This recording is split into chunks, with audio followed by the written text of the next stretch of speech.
Welcome to our PSC1 unit, Proportions, Similarity, and Congruency 1.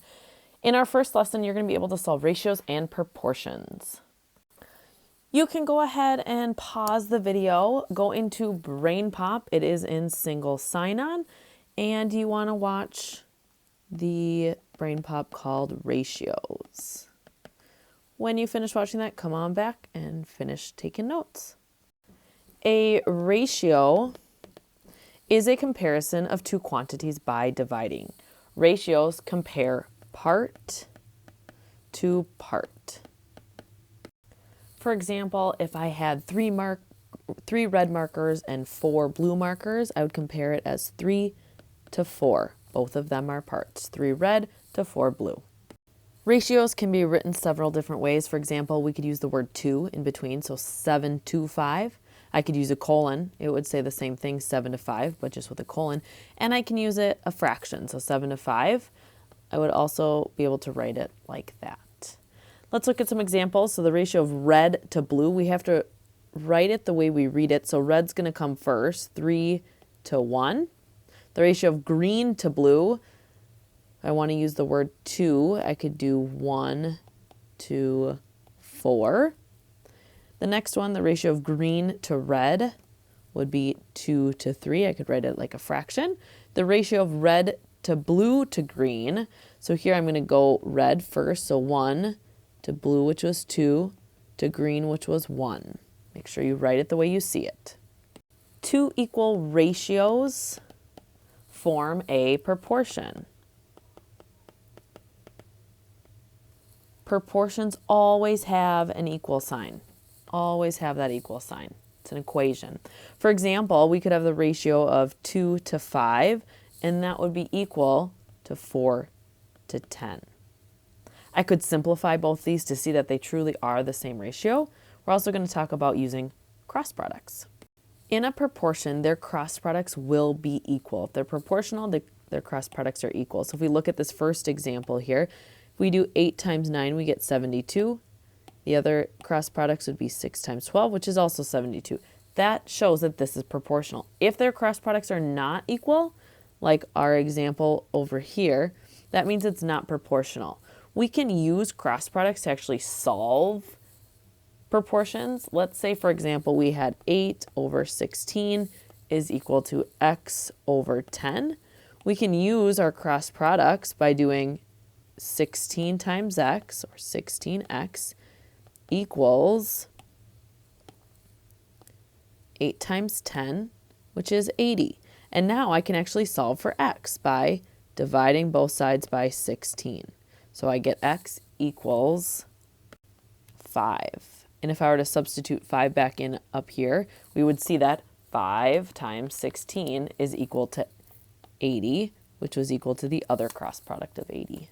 Let's go ahead and use cross products to solve for some unknown. So in our first example here, we are going to do m times 6, which is 6m. Remember, the number always goes in front of the variable.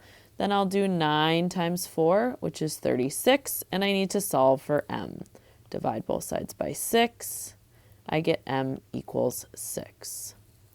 In our next problem, we have to be very careful because I can see that I have the quantity x plus 4. I need to make sure that I put that into parentheses before I cross multiply. So here we're going to do 9 times quantity x plus 4, keeping it in parentheses. Then I'm going to do 4 times 36, which is 144. From here, we can solve. We need to distribute the 9 to the x, which is 9 times x. Then I need to distribute the 9 to the 4, which is 36, so plus 36 equals 144. From here, we're going to use our knowledge of solving equations by subtracting 36 on both sides. We have 9x equals 108, and then I'm going to divide both sides by 9, and I get x equals 12. In our next problem, I can see that I have y minus 3 as a quantity. I need to make sure I put that in parentheses before I cross multiply. So I have 3 parentheses y minus 3 equals, my other side is 2 times y, which is just 2y. I'm ready to now solve. I need to distribute the 3 to the y, which is 3y. 3 times Negative 3 is negative 9, so minus 9 equals 2y. I see I have y's on both sides. I need to get them all to the same side. So I'm going to subtract 3y on both sides.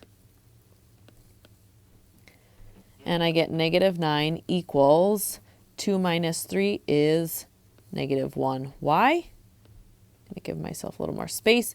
So I have negative 9 equals negative 1y. I can divide both sides by negative 1. 9 equals y. Here's another one. Example number 4. We're going to cross multiply. So x times x is x squared. That equals 27 times 3, which is 81.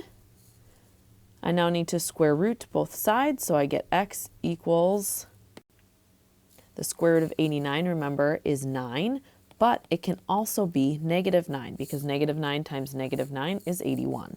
Let's look at example number 5. In a photograph, Susie Cream Cheese is 2.5 inches tall and Billy Bagel is 1.5 inches tall. Susie's actual height is 70 inches. What is Billy's actual height? When we set up these problems, it is very important that we're being consistent and careful with how we set up. So if we're going to look and we're going to set up a proportion here, I'm going to start with the photo and I'm going to set that equal to the actual. In our proportion, I'm going to put Susie Cream Cheese's information in the numerator and Billy Bagel's information in the denominator. So in the photo, Susie Cream Cheese is 2.5 inches tall compared to Billy Bagel, who's 1.5 inches tall. We can set that equal to their actual information. Susie's actual height is 70 inches and Billy Bagel's actual height is unknown. So we can call that x. Now we just need to cross multiply to solve. So I have 2.5 times x equals 70 times 1.5, which is 105. I'm going to divide both sides by 2.5. I get x equals 42. So Billy's actual height is 42 inches. And we should actually absolutely go back and think, does this actually make sense? And think back to what the photograph has.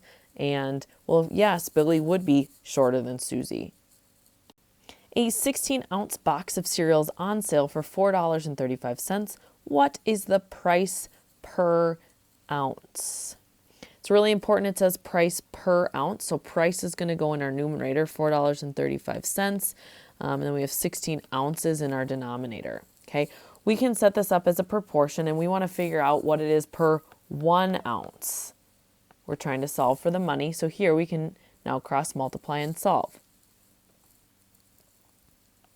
435 equals 16x. Divide both sides by 16. We get x equals 0.271875. We cannot leave our answer like that because we're talking money. Money rounds to the nearest hundredth of the nearest penny. So we'd have 27 cents per ounce. This idea here is really helpful to find the better buy. Let's say you're comparing two different, brands of cereal, and you want to decide which one gives you the most for your money per ounce. You could look at each box of cereal and compare their price per 1 ounce to determine what's a better buy.